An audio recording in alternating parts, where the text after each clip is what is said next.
Hello, and welcome to Blommer's annual Trends Webinar 2025 edition. My name is Eric Pear. I'm an R&D scientist here in Blommer, and I am so excited to be presenting to you live from what is our new and beautiful R&D Center. So previously, we've broadcast from here, and it was known as our R&D Applications Lab, but we have now expanded this space, expanded our personnel and our capabilities, and we can now host both our product development and our innovation teams alongside our applications teams here in this space. I'm very excited to be presenting to you today, but also to extend an invite in this moment for you to collaborate with us, join us here in the center, get our hands dirty, learn a thing or two, and really take advantage of all the capabilities our new space has. For now, I'm going to ask you to collaborate with us in terms of our chat function. Please put any questions or comments or thoughts you might have, and we'll save some space at the end to go over that.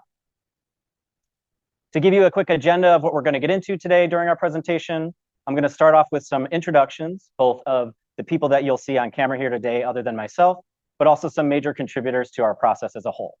Speaking of that process, we'll talk about some of the tools and methods that we use to result in this presentation. And then, of course, we'll get to the meat of this, which is the overall theme, the trends that make up that theme, and then maybe the most exciting part, some really exciting applications that we've developed to deliver on these trends.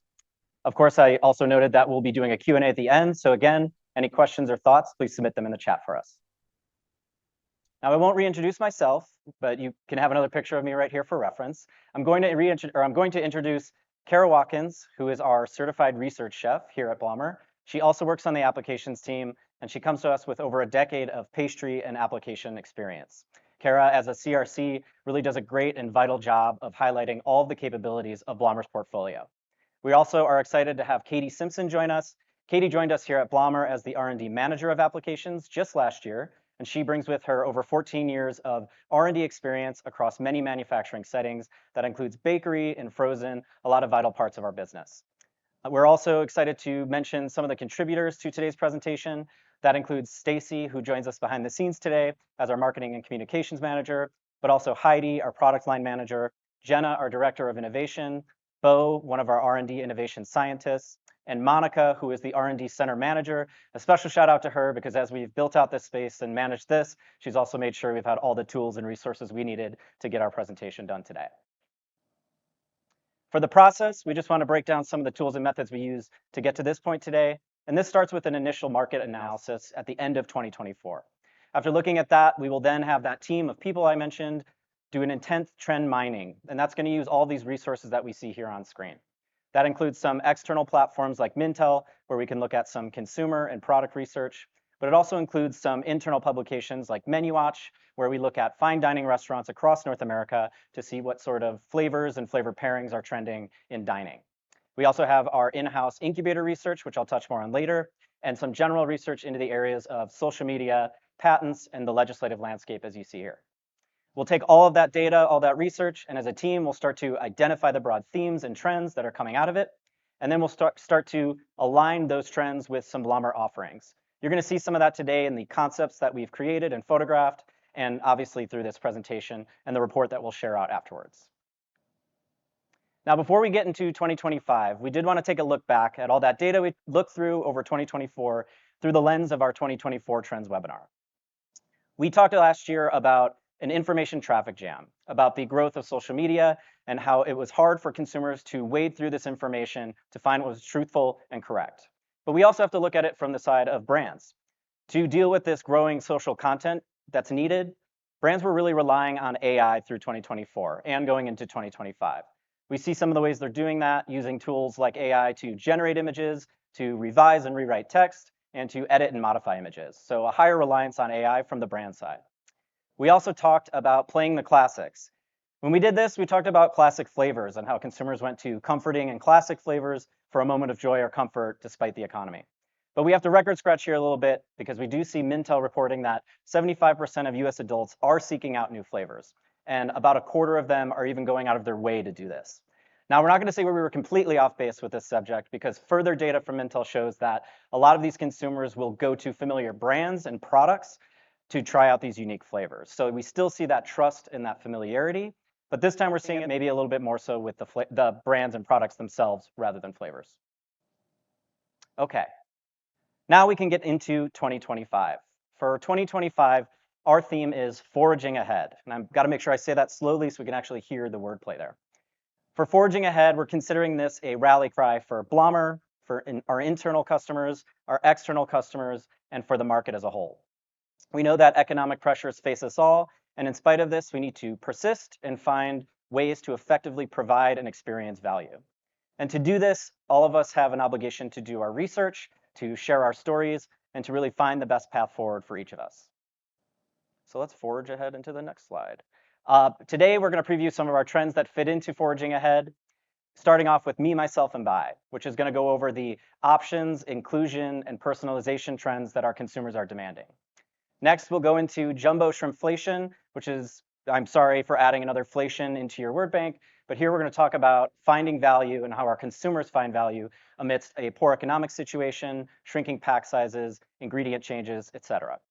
We're going to finish up with a discussion on the redefinition of premium, how that's evolving for both our customers and ourselves, and how consumers are prioritizing different ideas and attributes to define the premium experience. So to start off, let's get into me, myself, and buy. We've previously talked about consumer intentionality, why they're buying things they're buying, when they're doing it. And what we're seeing from the data this year is that consumers are really looking for relatability, inclusion, and personalized experiences.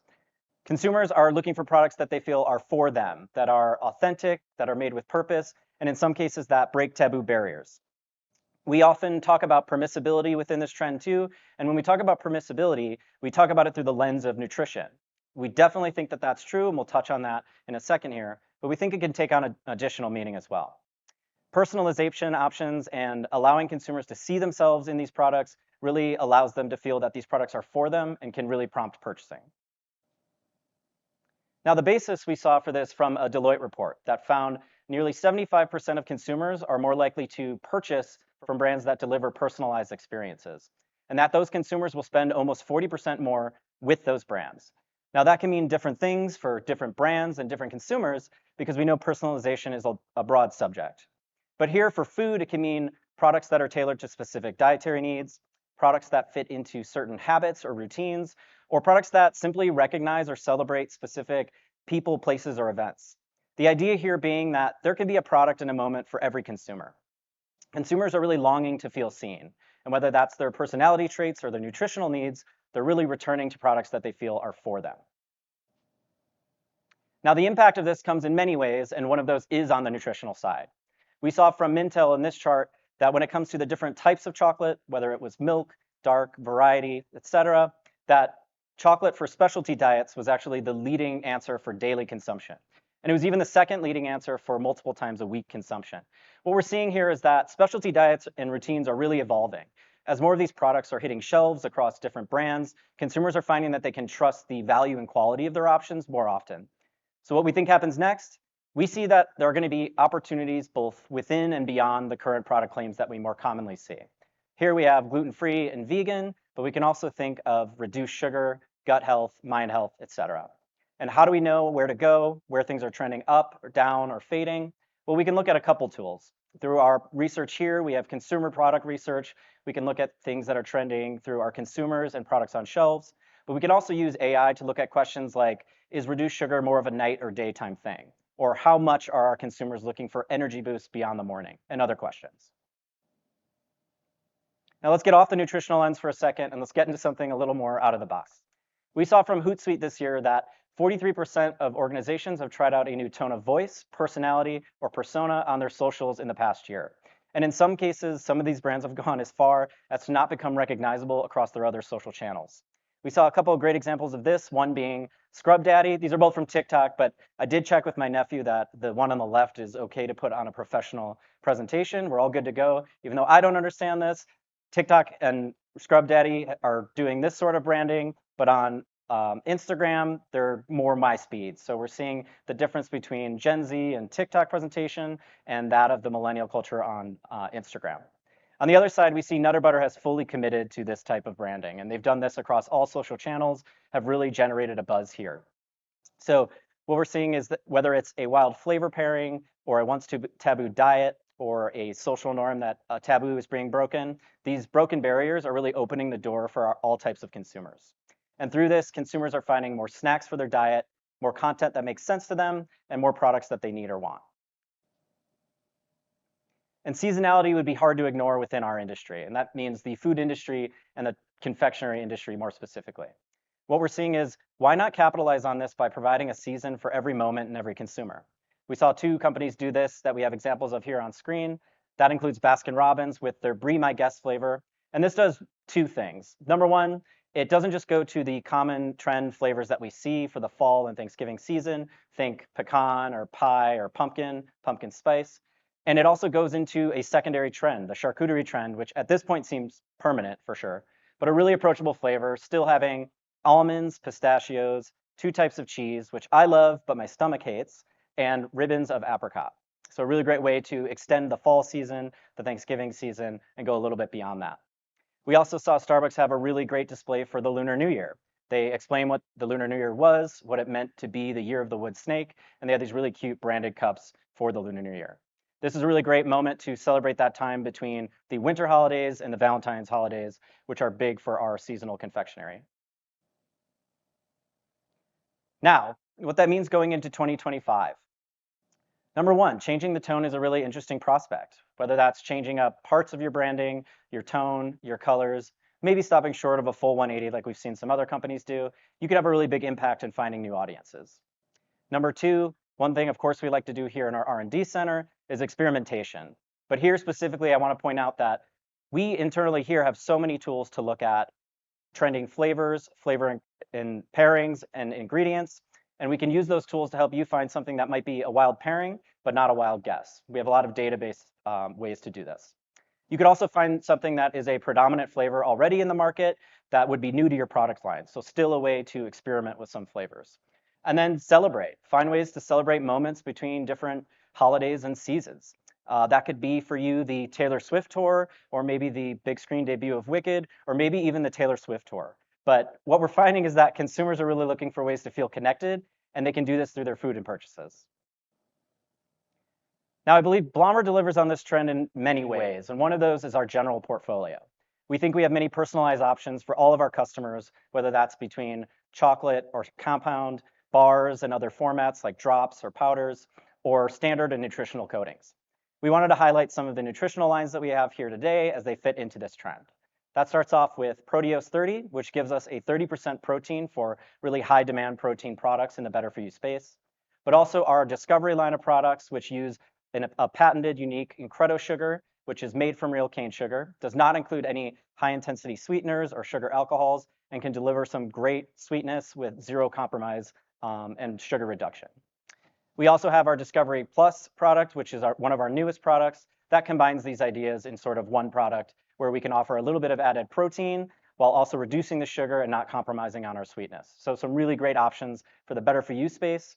And I'm really excited now to not make you listen to me talk any further. We're going to shoot it over to the kitchen where Kara and Katie can talk about some of these products and the things they can do in application. Thank you so much, Eric. We're really excited here about this trend of personalization, really kind of opening up and folding in all of our different unique interests and personalities. I think that this is a really great thing to kind of explore and take forward into the new year. So what do we have first for this trend? Well, first up here, we have our Discovery Plus Protein Pop featuring our newest product, Resnick Milk Compound. Discovery Plus, our brand new line of nutritional coatings, which Eric mentioned, combines the reduced sugar technology of our Discovery line with an extra pop of protein. Here, we have a cookie dough ball protein-based center, as well as some Discovery Armstrong mini drops rolled into an on-the-go shape and dipped into our Resnick milk compound. I really love that with this new compound, we can get a lot of different functional benefits all wrapped up into one product. Yeah, in line with this trend, these pops provide an option for consumers looking to add an additional protein without compromising on sweetness. Using Resnick, we can add an additional 2 grams of protein in this treat. We thought this shape helped once again contribute to the perception that nutritional coatings and products can still be seen as not only a way to get more protein into the diet, but as a sweet treat as well. It definitely is.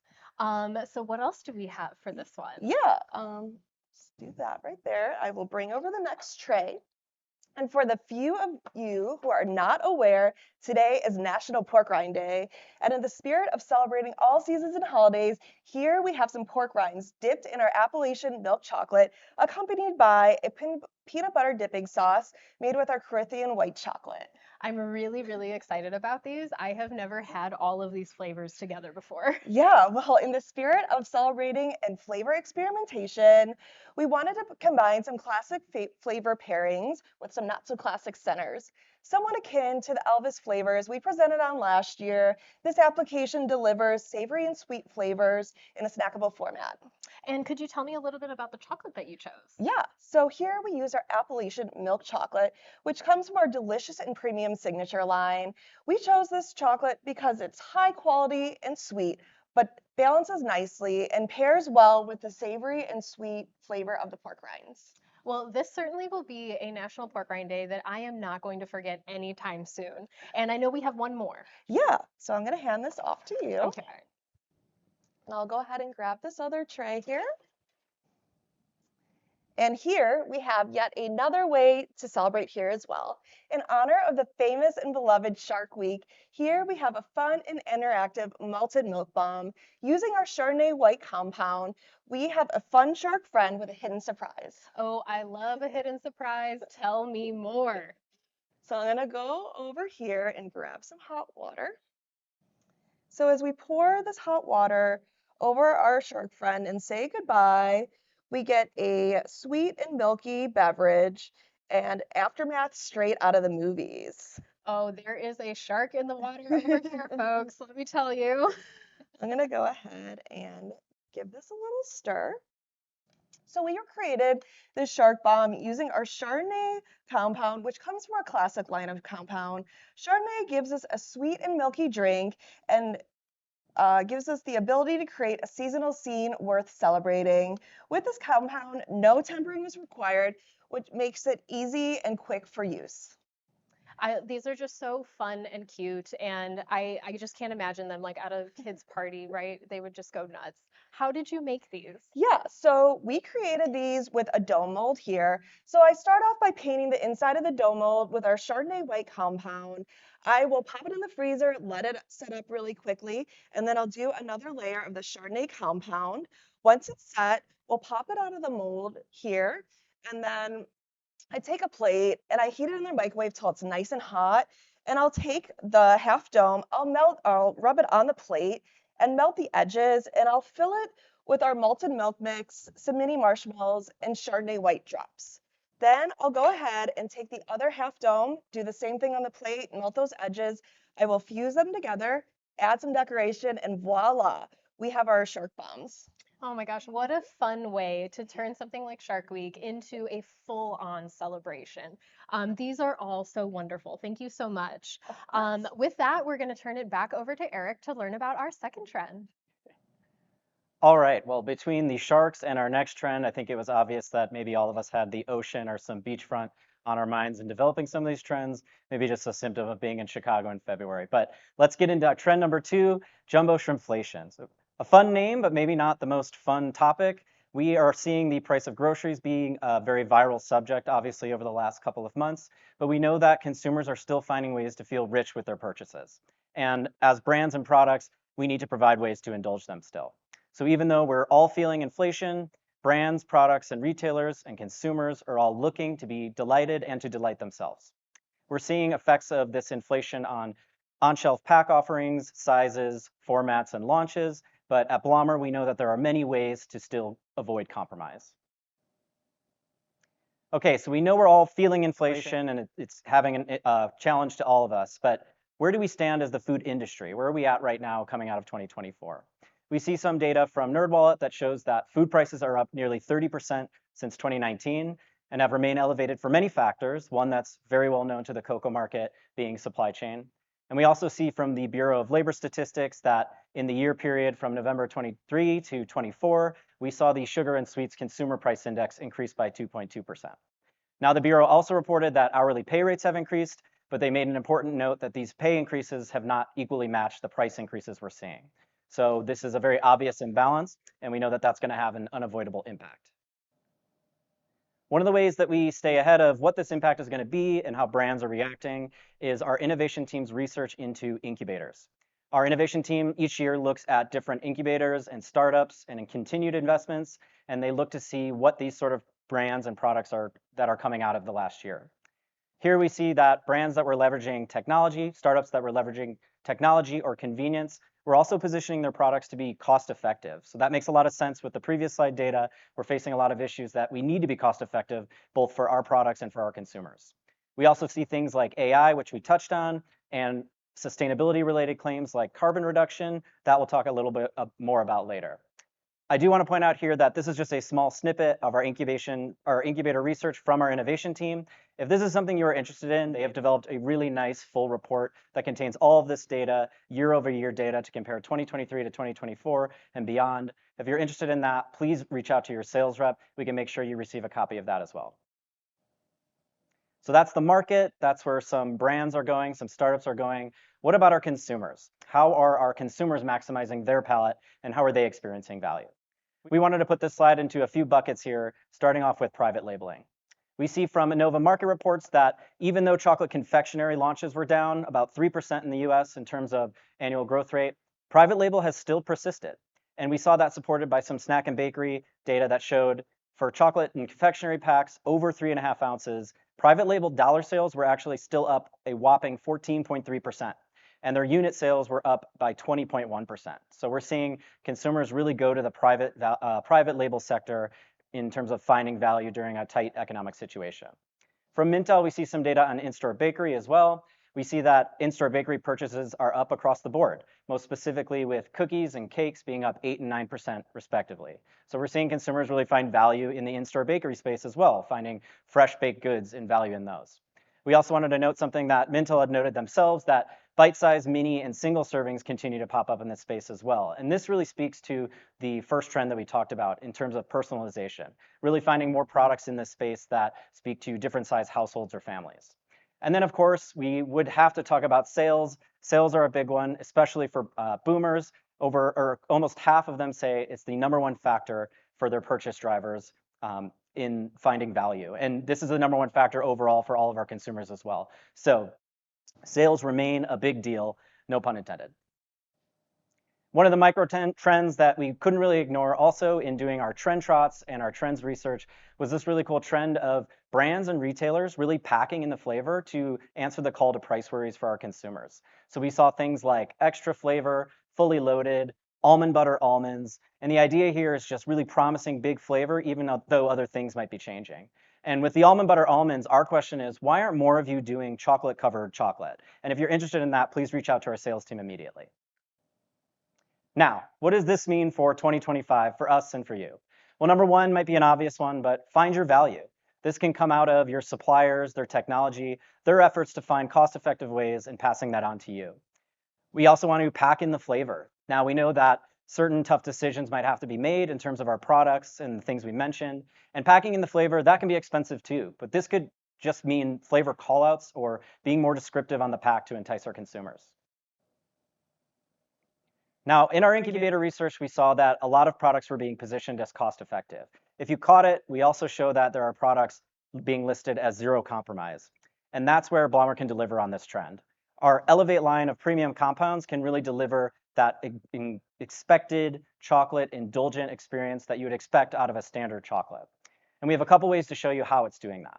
Well, #1, Elevate and premium compounds are a bit different from our traditional compounds, which definitely have a time and place as well. Elevate, though, as a premium compound, delivers more chocolate flavor, delivers better snap, more creaminess, and eats a lot more like chocolate. How does it do that? The chart below, we don't have to get too technical, but it is a melt curve that is describing solid fat content. Here, we're really just showing you that CBE and cocoa butter have really similar melt profiles. And this is what's going to drive the creaminess, the melt, and the flavor release of our products. We're going to shoot it once more back over to the chocolate kitchen to hear Kara and Katie tell us about some of the exciting things that Elevate can do. Thanks again, Eric. We know that the current economic landscape right now is a little bit dicey, but we here at Blommer do have solutions, and we would love to invite you to come here with us and figure something out together. So what is our first trend we're going to be looking at for this one? Yeah, so first up here, we have some pretzel twist dipped in a trio of coatings. We have our Whitney White, our Driscoll Milk, and our Humphreys Dark, all from our new Elevate line. These coatings provide us with a classic sweet treat while remaining cost effective with the use of CBEs. As Eric said, here we're getting the sweet, creamy flavor, chocolate flavor that we would expect from a standard chocolate. Our CBEs honestly are so delicious. Here at the R&D Center, we actually serve them right next to standard of identity chocolate. For us, our expectation is that they're of the same quality. And they're also really easy to use. Yeah. You use it just like you would chocolate. You can mix it with chocolate. You use all the same processes. You can use all the same equipment, everything that you're already used to. So it's a really great cost-effective swap. Mhm. And I know that we have another example as well. Yes. Do you with mind CBE. grabbing me that tray? Yes. All right. Because Elevate can be used just like chocolate, we got creative here with a pan piece. Here we have something we like to call cookie counter crunchies. Using our Whitney compound, this piece features 3 distinct cookie layers. Each layer is infused with a different popular cookie, frosted animal cracker, Nutter Butter, and Oreo. This pan piece really maxes out on flavor, giving you bursts of 3 different cookies all in one piece. And the center can easily be switched out as needed for cost reasons, dietary restrictions, you name it. And so I'm going to go ahead and talk about how I made this pan piece. Oh, perfect. Yeah, so first, as I mentioned, we start with our 3 different cookies and we grind up the cookie. I take out the filling of each of them, so it's just the crispy cookie inside. And this is what it looks like after they're ground up.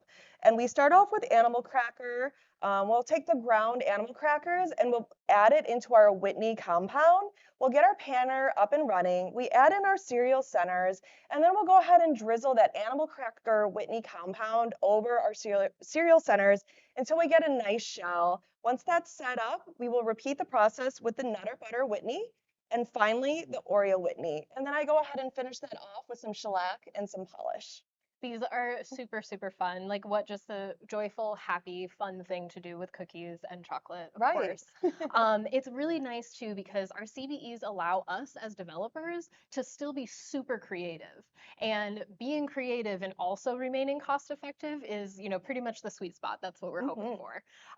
So with that, we're going to toss it over to Eric one last time to learn about our final trend. All right, thanks again, you two. Let's get into our final trend, redefining premium.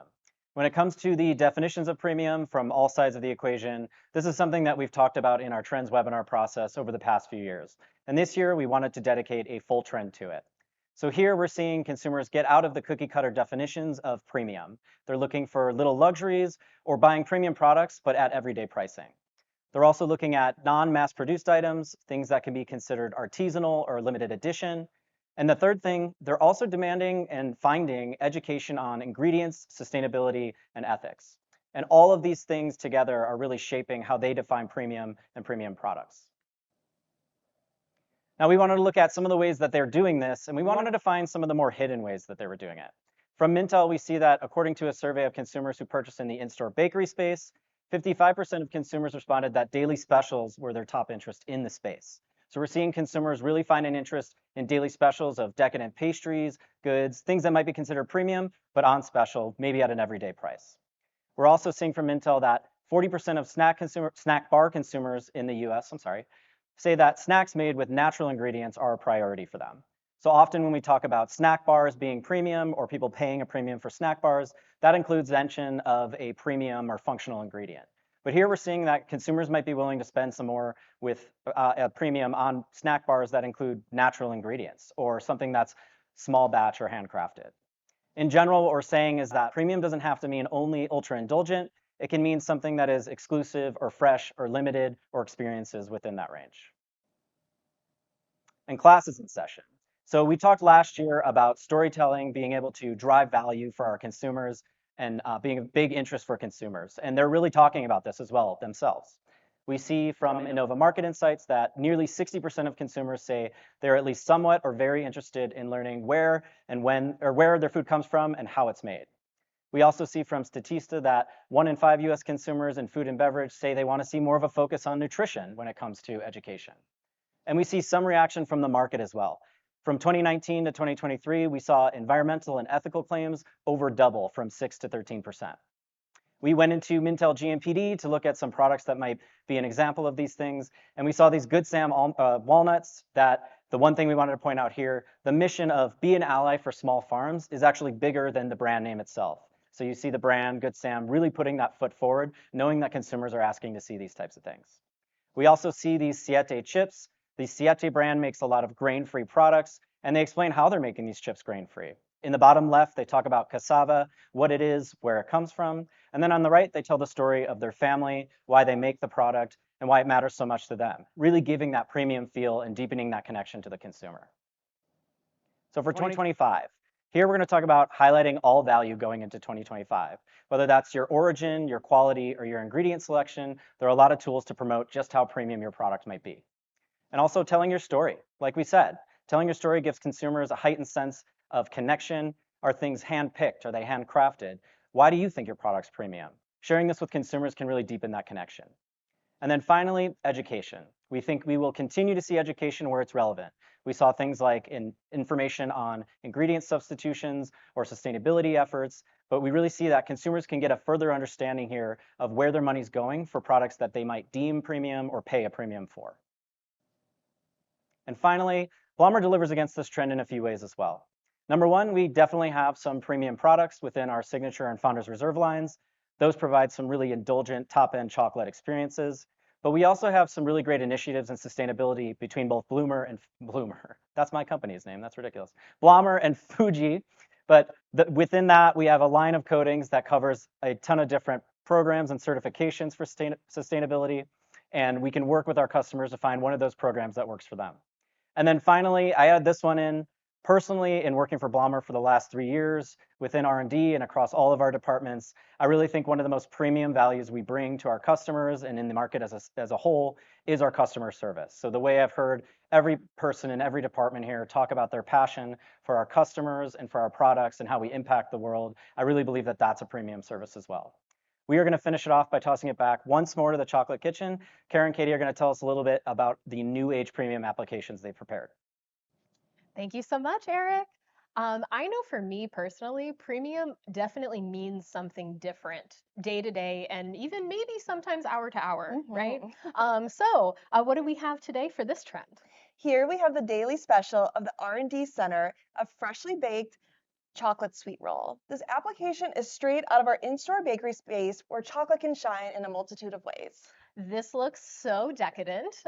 Please tell me more. Yeah, so this shape probably makes you think of a cinnamon roll. As a chocolate company, we loaded it full of chocolate and cocoa. The sweet yeast dough features our Mojave cocoa powder. I start by rolling out the dough and I spread a brownie-like batter filling containing more Mojave over the dough, as well as our Singapore semi-sweet drops. These mini drops roll out nicely and in the filling and provide even more chocolate flavor within the finished product. Finally, I'm gonna go ahead and pour a rich layer of chocolate ganache over the top. Oh my gosh. And this is made with our Havana semi-sweet drops. This just looks absolutely sinful. I am undone by this. I love that you put cocoa in both the dough and in the filling. Yeah, so this roll is certainly packed with flavor, and I would definitely entice some of those in-store bakery consumers as a little luxury. Our cocoa powder offers some flexibility in this application as well. Mojave provides us with this rich color. Anytime I'm testing Mojave in the R&D Center lab, I find that in any application I'm making, whether it's beverage, ice cream, bakery, you name it, it adds fudgy alkalized notes. And that's why it's my favorite cocoa powder. But we have an entire range of alkalized cocos, each with their own unique color and finish look. Well, I know that, being new here, everyone has their own favorite products for sure. And you have turned yours into an absolutely spectacular treat. So thank you so much for that. Thank you. As Eric said, we are all very excited to be tasting all of these when we're done here today. um, so, ooh, I know that we wanted to talk about the chocolate, and also we wanted to touch on the fact that the cocoa here is really giving us a lot of really great flavor profiles. Yeah. So thank you so much for that. Of course. I know this next one we're really excited about. So I'm going to take this Yeah. if you want to grab that. Sure. All right. Let me grab the tray. We wanted to finish off with a little storytelling. In honor of our parent company, Fuji Oil, we created our own version of the viral Dubai bar. So, introducing to you the Fuji bar. Just as the Dubai bar is filled with flavors from the Middle East and Mediterranean, this bar is packed full of flavor, which takes us all the way over to Japan.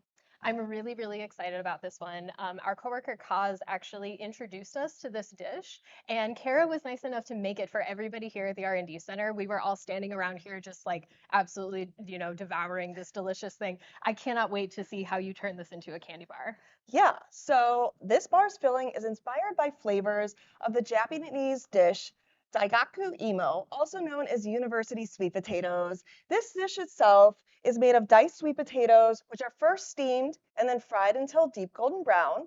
Then they're tossed in a brown rice syrup and finished off with some black sesame seeds. The black sesame seeds are definitely the key to this whole dish. They give, of course, wonderful, visual color, but the flavor and texture that they give is absolutely out of this world. Hmm. All right, so I gonna open up this bar actually first so we can see what's inside. How does that Yay! sound? Yes, please do. All right. Oh, that looks amazing. So, can you tell us how you made it? Yes, so I created this confection by taking inspiration from the university sweet potato flavors. The center is sesame and sweet potato filling, along with layers of brown rice syrup caramel and black sesame seeds. And finally, we molded these bars into our Saratoga Gold Dark chocolate and garnish it off with some additional brown rice syrup caramel. But there's so many ways that you could finish off this bar. If you're familiar with the viral Dubai bar, they usually do some colored cocoa butter or butter, excuse me, on the outside. So just a multitude of ways to make these bars fun and fashionable. I know, and I love the way that you finished it with the caramel. I think that these are absolutely gorgeous. Can you tell me a little bit about the chocolate that you used? Of course. So I chose Saratoga to highlight one of our sustainable chocolates. The RAM designation tells us this product is Rainforest Alliance Mass Balance, which is one of our many sustainable product programs. The Rainforest Alliance certification is dedicated to climate resilience and the livelihood of communities at origin, something that both Blommer and Fuji are committed to. I'm really happy that we have a lot of RAM certified products here at Blommer. It's a really great organization. They have a really, really great purpose. And we're always happy to help, our communities at origin and also our customers with their own sustainability goals. So that's always top of mind here at Blommer, definitely. I absolutely cannot wait to taste this. This is going to be so amazing. First, though, I would just like to thank you so much for bringing all of these trends to life today. Thank you. These are all so much fun. We had a ton of fun creating this presentation and sharing all of this information with you. So thank you definitely for tuning in as well. And with that, we're actually going to bring Eric into the chocolate kitchen here, and we're going to do a little Q&A. All right. I wish there was technology that could push smells through the camera because the smell is incredible in here. Oh, yeah, let me. So many comments. Everybody wants some. So I'll go to our first question that was, how can we get in there and taste all of this and come as a customer utilize the R&D Center? Yeah. Well, we would love to host you. We can do a whole variety of different kind of co-working sessions here.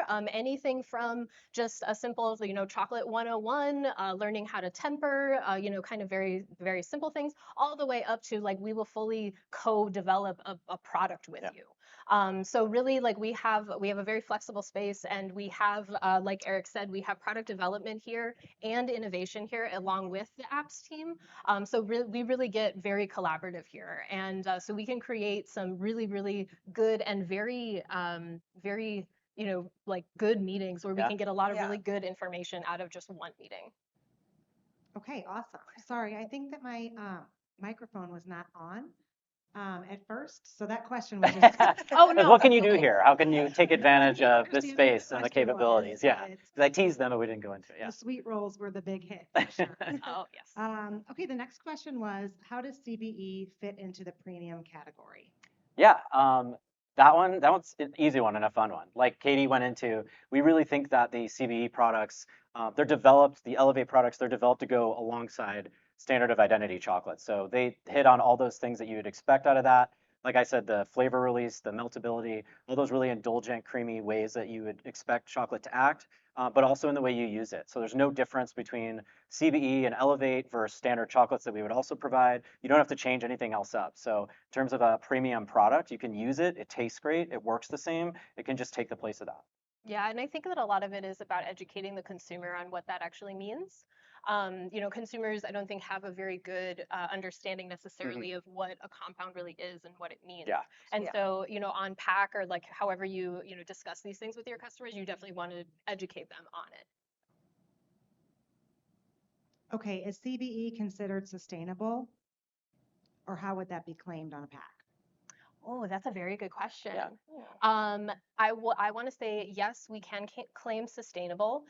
We would definitely want to work with you on specifically what sustainability program you're trying to hit or what sustainability goals you're trying to hit, and that can be something we can absolutely talk with you about what kind of certifications and on pack language you can do.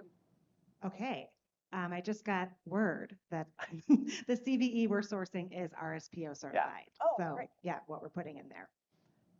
Okay, the last question I have here is how can private label items take on a premium lens? I can do that if you want. Yeah, and like private label, we talked about consumers really going to private label in that sector just for cost constraints, finding some better value there. But really, there's nothing preventing private label from being premium. We're getting out of, and the whole point of that trend and the things we're looking at is that we're getting away from that premium, meaning it has to be high cost or expensive. We can find premium products, things like Caramade, like a very, very, very chocolatey roll that doesn't have to be high cost. We can use things like Elevate or other ways in the private sector to create these really premium products, but at a cost-effective way. Yeah, I would say that for private label, the story is always about the product. And so you really want to Yeah, make sure great that point. the product is front and center and that you're telling the story of the product. And that like that's really something you can use to communicate the premium nature of what's actually inside of your box or bag.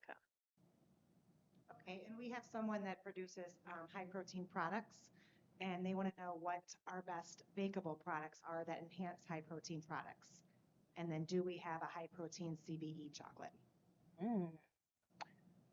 Best bakeable for high protein? Bakeable, we would want to, of course, like with bakeable, of course, we're going to look at mostly drops and chunks, just in terms of inclusions, correct? Is that what we're kind of thinking about? I think so. Yeah. That would be where I would go first Yes. if we're talking about bakeable items. And then I think secondly, you would maybe want to look at taking the coatings, for instance, and like melting them down as an ingredient. But definitely I would go to like chips and chunks first. For that second question, yeah, we have a discovery and so a reduced sugar and CBE product, and we also have a discovery and protein product. But keep those ideas coming. That's definitely stuff that we can work on and might already be working on. So stay tuned.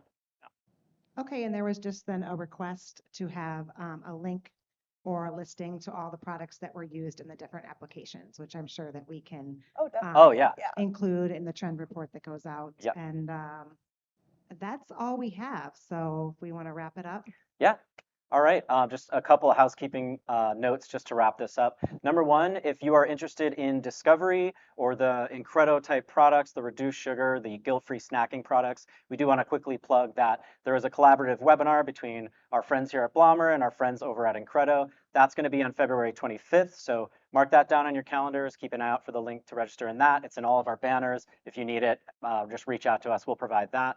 And then also, as Stacy mentioned, there is a report associated with all this content today, really readable format. She helped produce that. It's beautiful. That'll be coming out with a follow-up of the recording from today, and then the report as well will be attached. And then I do want to note once again that incubator research from our innovation team, that's a really nice report. If that's something you're interested in, please reach out to your sales rep and we can get you a copy of that as well. And beyond that, I think that's pretty much all we have. So again, as Katie said, thank you so much for tuning in. We have so much fun putting together all this content and presenting it to you. So happy 2025. Yeah.